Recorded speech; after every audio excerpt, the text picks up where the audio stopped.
marathon, you're always thinking about the goal is I want to finish this race. So in a nonprofit, always going to your goal might be whatever it is that your mission is. You might need some support. You might need a coach. We all want to get across the finish line for our communities, right? We all want to support each other, and that's the end goal.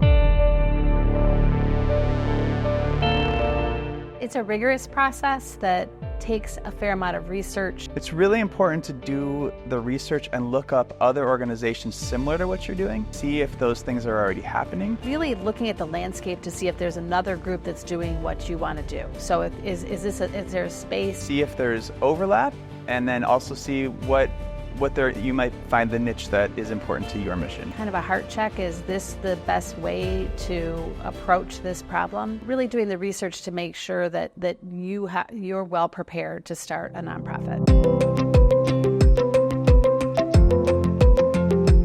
I think selecting a name, sometimes people get tripped up in that. Maybe you have a working title for a little bit or sort of an idea. There's some guidance on LARA and a lot of different places. M&A has some resources that you can go on their website.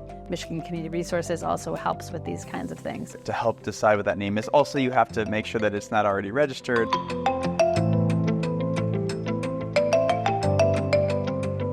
It's important to have the person that's going to be receiving all the information from the state of Michigan. So nominating a registered state agent sounds like a minor step, but that's the person that's going to get something in the mail a year from now when they have to do the annual report. So making sure that it's a valid address and it's a person that's going to be responsible to make sure the organization knows. It's an important step.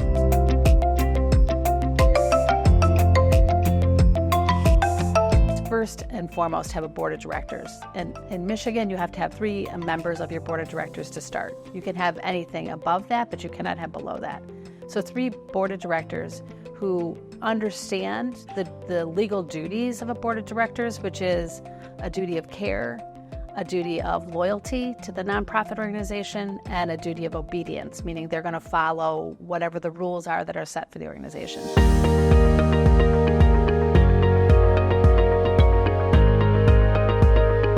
You'll start to establish bylaws for the organization, which are basically the rules and guidance that are going to govern your nonprofit. So it'll go through how often you meet, all of the different things that are the rules and regulations of your nonprofit.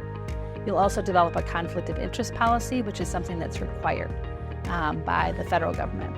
And the conflict of interest policy will help you to make it clear to have transparency around other organizations and the people within your organization to make sure that you're following all of the laws that apply to nonprofits.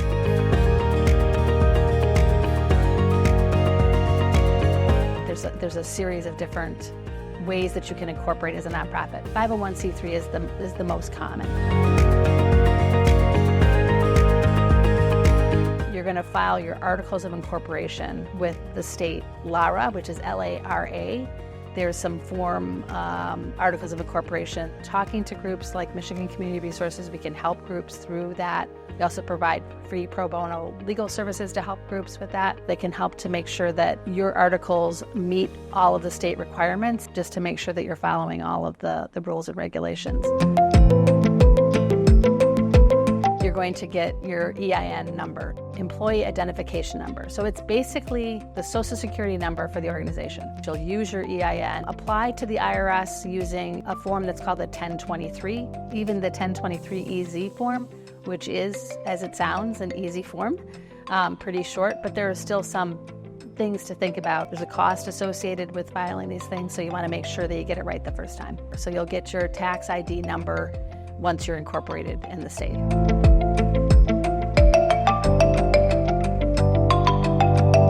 At Michigan Community Resources, we work with attorneys throughout Michigan who give their time for free to groups that qualify for those free services. Serving a low-income community, being low wealth, a startup nonprofit can qualify to be able to help them navigate that process of starting a nonprofit. Those are really exciting times to see that first, like that ribbon cutting on a park after the community has been doing all they can to get it up and running.